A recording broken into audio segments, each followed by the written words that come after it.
Good morning बच्चों, कैसे हैं आप सब लोग। होप सो बहुत बेहतरीन होंगे। तो चलिए जी, लेक्चर सीरीज को आगे बढ़ाते हैं और आज कुछ हम आरएथ मूवमेंट्स पे मेरे बच्चों क्वेश्चंस करेंगे।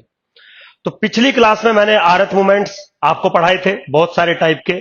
आज हम कुछ एक या दो क्वेश्चंस अपने लेक्चर में करेंगे जो आपके दिल्ली यूनिवर्सिटी के एग्जाम में आते हैं या आ सकते हैं। Very simple. तो चलिए जी, विदाउट वेस्टिंग द टाइम सबसे पहले मैं फर्स्ट क्वेश्चन ले लेता हूं आपके लिए। क्या क्वेश्चन है? Show that for discrete distribution, आपके पास अगर एक डिस्क्रीट डाटा है, डिस्क्रीट डिस्ट्रीब्यूशन है, उसके लिए जो बीटा 2 है वो स्ट्रिक्टली ग्रेटर देन 1 होगा। बीटा 2 क्या था? पिछली क्लास में जो पियर्सन ने दिया था, बीटा 2 इक्वल था μ4 अपॉन μ2 स्क्वायर। तो आज आपको क्या चीज प्रूफ करनी है कि ये जो बीटा 2 है ये किसी भी डिस्क्रीट डिस्ट्रीब्यूशन के लिए इसकी वैल्यू हमेशा 1 से बड़ी होगी। कोई प्रॉब्लम नहीं है, वेरी इजी। तो कैसे कर सकते हैं मेरे बच्चों? सबसे पहले तो मैं डाटा कंसीडर करता हूं। Let x i oblique f i goes from 1 to 2n be the given data, be the given data. ठीक है, तो कोई डाटा है मेरे पास x i oblique f i का, सिंपल। अब मैं क्या कह रहा हूं, let us consider a variable z i, let us consider a variable z i which is equal to x I minus x bar का whole square for all I goes from 1 2 3 up to dot dot N. बिल्कुल simple. अब point ये है, क्योंकि जो transformation है मेरे पास वो एक मोनोटोनिक ट्रांसफॉर्मेशन है, तो जो जेड आई का फ्रीक्वेंसी है वो चेंज नहीं होगा। तो मैंने क्या किया, एक्स आई वेरिएबल को जेड आई वेरिएबल में कन्वर्ट कर लिया। कैसे कर लिया कि z i is equal to x I minus x bar का होल स्क्वायर। अब कोई बच्चा पूछेगा या पूछ सकता है कि सुधीर सर आपने ऐसा क्यों किया? मेरे बच्चों, क्योंकि मुझे अपना प्रूफ करना था कि बीटा 2 1 से बड़ा होगा। तो जब भी हमें कोई चीज प्रूफ करनी होती है तो प्रूफ करना उतना आसान नहीं होता है। तो पहले उसको मैथमेटिशियन प्रूफ करते हैं, करके देखते हैं, उनको बहुत टाइम लगता है और वो हमें बता देते हैं कि इसका प्रूफ आप ऐसे कर सकते हो। फिर टीचर आपको बता देता है और एग्जाम में आपको लिखना होता है। तो मैं ये नहीं कह रहा कि इसके अलावा और कोई तरीका नहीं हो सकता इस चीज को प्रूफ करने के। मेरे बच्चों, बहुत सारे तरीके हो सकते हैं, लेकिन हम वो चीजें डिस्कस करते हैं जो सबसे सिंप्लीफाइड वर्जन में होती है। बिल्कुल। तो I consider the variable Z which is this one. तो डेफिनेटली वेरिएंस ऑफ जेड जो बनेगा this must be greater than equal to 0। Yes, दुनिया का कोई भी वेरिएबल हो जेड, सपोज, ये गारंटी है कि उसका variance confirm greater than equal to 0 बनेगा। तो जो आपने जेड यहां पर डिफाइन किया है उसका भी variance greater than equal to 0 बनेगा। और जेड का वेरिएंस क्या हो सकता है वो आपको पता है। क्या हो सकता है जेड का वेरिएंस?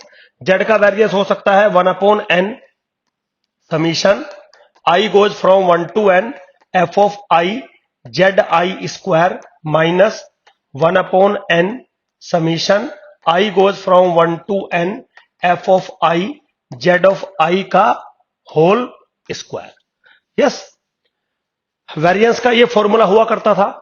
तो वेरिएंस ऑफ जेड का अगर ये फॉर्मूला हो सकता है तो कंफर्म ये चीज ग्रेटर देन इक्वल टू 0 बनेगी, कोई प्रॉब्लम नहीं है। अब आप मेरे बच्चों अगर इस चीज को थोड़ा सा सिंप्लीफाई कर दें तो आप कैसे लिख सकते हैं?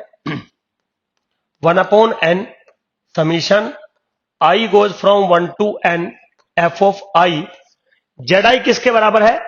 जेड आई बराबर है एक्स आई माइनस एक्स बार का होल स्क्वायर। लेकिन जब आप जेड आई का स्क्वायर करोगे तो क्या आ जाएगा? एक्स आई माइनस एक्स बार की पावर 4।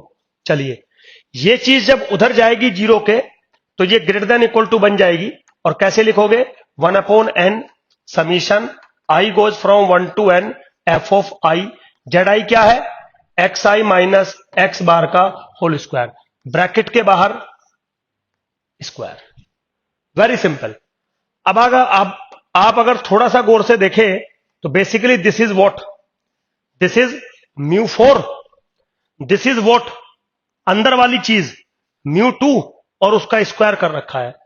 तो आप यहां से क्या कहेंगे मुझे, Sudhir sir μ4 is greater than equal to μ2 का होल स्क्वायर, समझ गए? क्योंकि ये वाली साइड तो μ4 है, ये वाली साइड μ2 का होल स्क्वायर है, तो μ4 is greater than equal to μ2 का होल स्क्वायर। थोड़ा सा सिंप्लीफाई करोगे तो μ4 upon μ2 square is greater than equal to 1, right? And yes, this is what, this is β2। तो क्या प्रूफ कर दिया आपने, β2 must be greater than 1। Very simple. तो कोई टिपिकल टास्क नहीं है, बस आपको एग्जाम हॉल में इतना ध्यान रखना है कि हमें Zi क्या कंसीडर करना है। तो मेरे बच्चों, हमें Zi xi minus x bar का होल स्क्वायर कंसीडर करना है। बिल्कुल सिंपल है, एग्जाम में कई बार यह क्वेश्चन आ चुका है। मैं जो क्वेश्चन बोर्ड पे लिखता हूं या मैं जो क्वेश्चन नोट्स में देता हूं, मेरे बच्चों, मैं कोई भी मुंह उठा के क्वेश्चन नहीं देता, मैं वही देता हूं जिसके एग्जाम में आने के चांसेस मैक्सिमम होते हैं। ठीक, तो चलिए खैर अगले क्वेश्चन पे चलते हैं। अगला क्वेश्चन अगेन सिंपल है। क्या क्वेश्चन है? वो कह रहा है if for a random variable x या frequency data x the absolute movement of order k exist. तो वो कह रहा है कि एक डाटा है मेरे पास जिसका एब्सोल्यूट मूवमेंट एग्जिस्ट करता है। तो पिछली क्लास में मैंने आपको एब्सोल्यूट मूवमेंट्स पढ़ाए थे। आज वो ये कह रहा है कि वो जो पढ़ाए गए थे आपको पिछली क्लास में एब्सोल्यूट मूवमेंट्स, वो एग्जिस्ट करते हैं। For ordinary K which is goes from 1 2 3 up to n-1, मतलब कहीं तक जो kth मूवमेंट है, तो k की वैल्यू 1, k की वैल्यू 2, k की वैल्यू 3, k की वैल्यू n-1 तक आप ले सकते हैं। अगर बीटा के क्या रिप्रेजेंट कर रहा है? If beta K is the kth absolute movement about origin, समझ गए? तो बीटा के क्या है? kth एब्सोल्यूट मूवमेंट है अबाउट ओरिजन। तो आपको दो चीजें प्रूफ करनी है, एक तो ये चीज प्रूफ करनी है और एक ये चीज प्रूफ करनी है। समझ गए बेटा? अब एक्चुअली में उसने बीटा के क्या दिया है?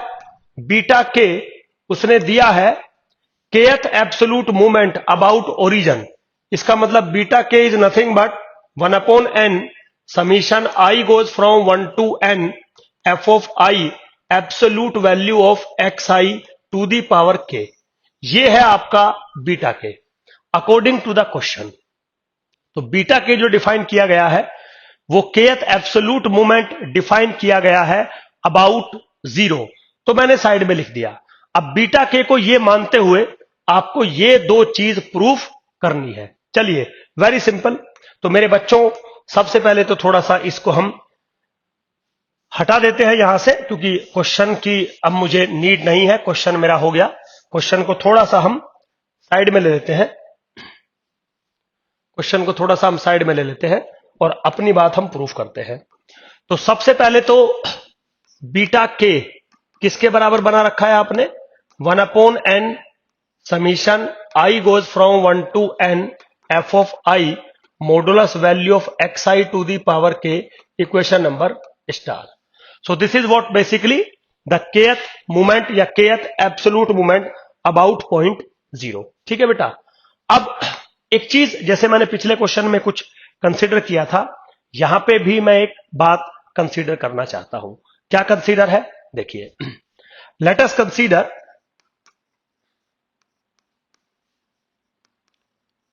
Very simple summation i goes from 1 to n f of i bracket start a times modulus value of xi to the power k-1/2 plus b times modulus value of xi to the power k+1/2 का whole square. समझिए? तो जो भी मेरे पास data था given xi/fi, उससे मैंने एक एक्सप्रेशन क्रिएट किया। क्या एक्सप्रेशन क्रिएट करने जा रहा हूं? Summation the frequency bracket a times absolute value of x to the power k-1/2 plus b times absolute value of xi to the power k+1/2 का whole square.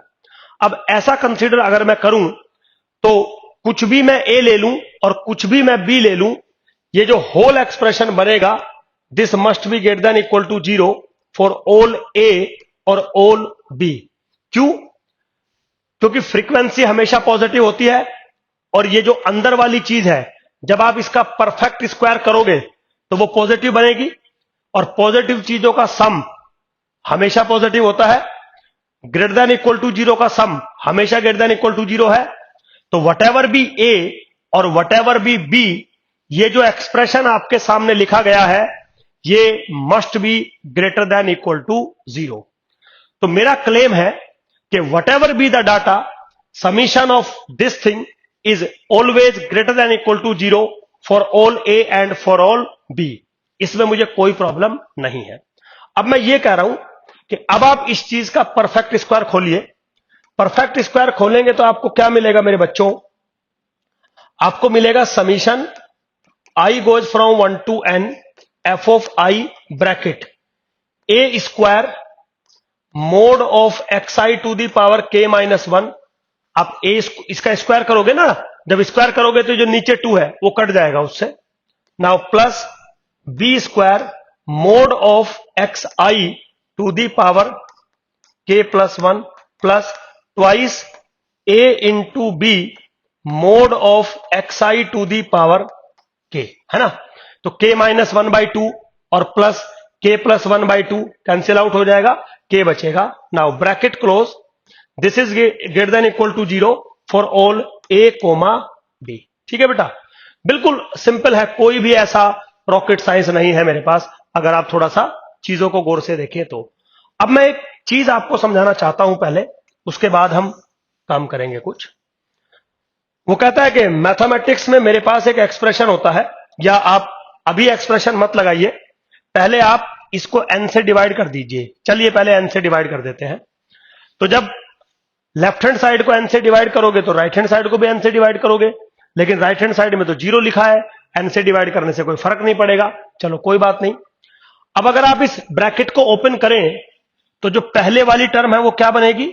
A square into 1/n summation I goes from 1 to n f of i mod of x i to the power k minus 1, okay, plus b square into 1/n summation f of i mod of x i to the power k plus 1, okay. Now plus 2 times of a b into 1/n summation f of i modulus value of x i to the power के बनेगा। Now this is greater than equal to 0 for all a b. लेकिन अब अगर आप गौर से देखें, according to the definition of star जो मैंने लिखा था, और नीचे आप इसको थोड़ा देखें तो मेरे बच्चों ये क्या लिखा है? ये लिखा है k माइनस 1 ऑर्डर का एब्सोल्यूट मूवमेंट अबाउट 0। ये क्या लिखा है? k प्लस 1 ऑर्डर का एब्सोल्यूट मूवमेंट अबाउट 0। ये क्या लिखा है? k ऑर्डर का एब्सोल्यूट मूवमेंट अबाउट 0। तो मैं इसको कैसे लिख सकता हूं? मैं लिख सकता हूं a square beta k minus 1, now plus b square beta k plus 1, now plus twice a b beta k must be greater than equal to 0 for all a comma b. तो मेरे पास एक रिलेशन आ गया, different absolute movements about 0 के respect में, और वो relationship है ये। Suppose I call this equation number double star, suppose for example. ठीक, चलिए अब मेरे बच्चों ये रिलेशनशिप तो आपने फाइंड कर लिया। अब मैं आपसे एक बात करना चाहता हूं। एक मैथमेटिक्स का रूल है, क्या रूल है? कि a x square plus b y square plus 2h x y is greater than equal to 0 होता है for all x and y if determinant of a h h b must be greater than equal to 0। ये मैं नहीं कह रहा हूं, ये rule कह रहा है कि मैथमेटिक्स में कभी भी अगर आप एक एक्सप्रेशन देखेंगे a x square plus b y square plus 2hxy, और अगर आप ये कहते हैं कि this expression is always greater than equal to 0 for all x y, तो confirm determinant of a h h b must be greater than equal to 0। समझ गए? Determinant of a h h b must be greater than equal to 0। अब इस बात का comparison अगर आप इसके साथ करें, अगर आप इसके साथ करें तो गौर से देखेंगे, ये तो एक्स स्क्वायर है, ये तो वाई स्क्वायर है, और ये तो 2h है। समझ गए? ये a है, ये b है, और ये h की वैल्यू दी हुई है। आप समझ गए? तो 2h ये हो जाएगा, a और b x और y का रोल प्ले कर रहे हैं। तो according to this mathematical formulation, अगर वो फॉर्मुलेशन मैं यहां पे लगाऊं तो मुझे क्या एक्सप्रेशन मिलने वाला है? मुझे क्या एक्सप्रेशन मिलने वाला है? मिलने वाला है determinant of b k minus 1 b k plus 1 is greater than equal to 0। ये एक्सप्रेशन मुझे अकॉर्डिंग टू रूल मिलने वाला है। और डिटर्मिनेंट अगर आप सोल्व करेंगे तो आपको पता होगा, this is what, beta k minus 1 into beta k plus 1 minus beta k square is greater than equal to 0। तो क्या रिजल्ट मुझे यहां से मिल गया? मुझे मिल गया beta k square is less than equal to beta k minus 1 into beta k plus 1। आप इसको इधर ले आइए, ऐसा बनेगा। दोनों तरफ के पावर कर दीजिए, तो दोनों तरफ जब आप के पावर कर दोगे तो beta k to the power 2 k is less than equal to beta k minus 1 to the power k into beta k plus 1 to the power k. Now this is my required result. और अगर नहीं आपको समझ में आ रहा है तो आप एक बार मेरे बच्चों देख लीजिए। Now this is my first result, sorry, now this is my first result. बिल्कुल सिंपल है। अब जो सेकंड रिजल्ट है वो मेरा ये है, जो सेकंड रिजल्ट है वो मेरा डिफरेंट है। अब उसको थोड़ा डिफरेंटली हम काम करेंगे मेरे बच्चों। तो बिल्कुल चीजें बहुत सिंपल है, कोई ऐसा टिपिकल टास्क नहीं है आपके पास। तो पहला रिजल्ट मैंने इससे बनाया। अब मैं ये सारी चीजें मेरे बच्चों एक बार रब कर रहा हूं। देखिए, एक रिलेशन आपके पास आ गया, जो भी आपको गिवन इंफॉर्मेशन दे रखी थी उसके अकॉर्डिंग आपने ये रिजल्ट बनाया। अब मैं ये कह रहा हूं बच्चों कि this relation is valid for every के। समझ गए? तो अब अगर मैं आपसे पूछूं कि मुझे बीटा 0 बताइए, सपोज फॉर एग्जांपल बीटा के का फॉर्मूला क्या था? बीटा के का फॉर्मूला था 1/n summation i goes from 1 to n f of i modulus value of xi to the power k। अगर मैं k की वैल्यू 0 डालूं सपोज, तो जो 1/n है और xi के मॉडुलस की वैल्यू 0, तो ये 1 हो जाएगा, इससे ये कट जाएगा, तो आपको यहां से मिलेगा बीटा 0 इज इक्वल टू 1। तो एक फॉर्मुलेशन आप डायरेक्ट यहां से बना सकते हैं, बीटा 0 इज 1। चलो कोई प्रॉब्लम नहीं है। अब इस फॉर्मूले में अगर मैं k की वैल्यू 1 डाल दूं सपोज फॉर एग्जांपल, तो आपको क्या मिलेगा? k की वैल्यू 1 डाल दूं तो आपको क्या मिलेगा? बीटा 1 का whole square is less than equal to beta 0 into beta 2। क्यों? क्योंकि मैंने इस एक्सप्रेशन में, भाई जो पहले वाला क्वेश्चन था मेरा वो तो यहां हो गया। अब मैं दूसरे वाले क्वेश्चंस पे थोड़ा काम करना चाहता हूं। दूसरा मेरा क्वेश्चन क्या था? वो है beta k to the power 1 k is less than equal to beta k plus 1 to the power 1 k plus 1। दूसरा मुझे मेरा ये क्वेश्चन है, मुझे ये प्रूफ करना है। तो चलिए इसको प्रूफ करके देखते हैं। तो ये जो रिलेशन आया है इसका तो मैं यूज कर सकता हूं ना फॉर एवरी के। तो मैंने क्या किया, सबसे पहले मैंने के की वैल्यू डाली और मुझे कुछ ऐसा एक्सप्रेशन मिला। अब के की वैल्यू 2 डालिए तो क्या मिलेगा? Beta 2 to the power 4 is less than equal to beta 1 to the power 2 into beta 3 to the power 2। अब बीटा की वैल्यू 3 डालिए तो क्या होगा? Beta 3 to the power 6 is less than equal to beta 2 to the power k की value 3 डालनी है ना, तो 3 into beta 4 to the power 3 up to so on. अब के की वैल्यू आप n तक लेके जा सकते हैं, तो बीटा के या beta n to the power 2n is less than equal to, but n minus 1 तक लेके जाना पड़ेगा आपको। चलिए कोई बात नहीं, तो this is beta n minus 1 to the power 2n minus k 2 is less than equal to beta n minus k 2 to the power n minus 1 into beta n plus k 2 to the power n minus 1। समझ गए? मतलब आप कहीं तक भी लेके जा सकते हो, के तक भी मल्टीप्लाई कर सकते हो, उससे मुझे फर्क नहीं पड़ेगा। अगर आपको लास्ट वाली टर्म समझ में नहीं आ रही है, डायरेक्ट आप ये लिख दीजिए, आप डायरेक्ट ये लिख दीजिए, beta k to the power 2k is less than equal to beta k minus 1 to the power k beta k plus 1 to the power के।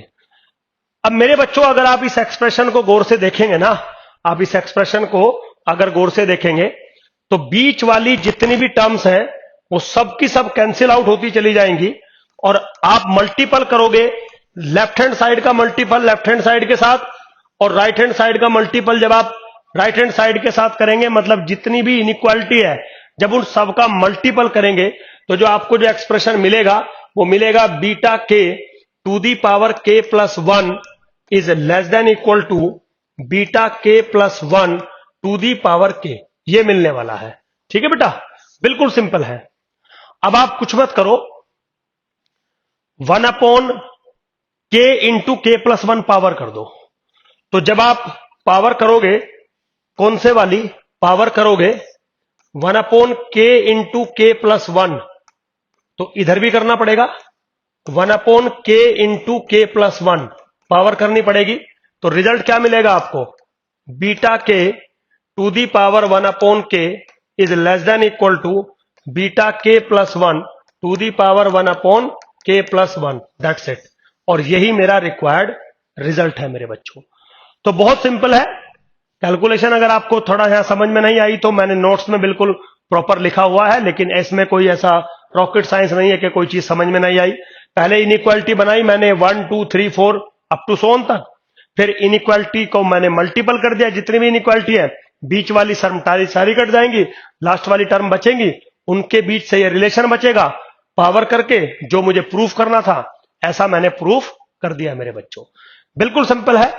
हो सकता है आपको चीजें समझ में आई। तो फाइनली आज मेरा आर्थ मूवमेंट खत्म हो गया। नेक्स्ट जो मेरी क्लास होगी उसमें मैं अनदर मेजरमेंट ऑफ एनालाइजेशन जो था, that is the measurement of skewness मेरे बच्चों, वो मैं डिस्कस करूंगा। होप सो आपको क्लासेस समझ में आ रही होंगी। Thank you very much.